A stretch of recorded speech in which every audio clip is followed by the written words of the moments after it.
My name is Nate. I'm Michelle. The name of our company is Mav Lash, and we do eyelash extensions. What's special about the service that we provide is we just want to make sure that everybody walks out the door much happier than they were when they walked in. We're dealing with people's faces here, so we have to make sure that the service we provide to their face is exceptional.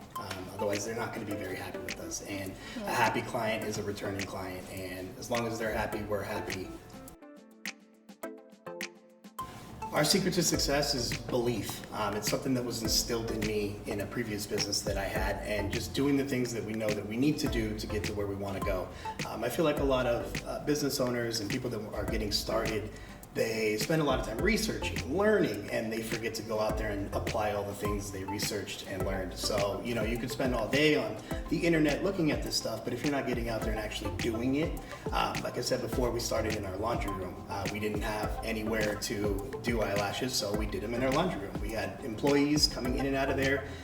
It got to about 20 clients a day coming in and out of there. The neighbors were looking at us a little funny, like, what are you guys doing? But yeah, the key was just getting started. We could have very easily not got started with the excuse of we don't have a salon. So just go do what you want to do, and that's really what it comes down to.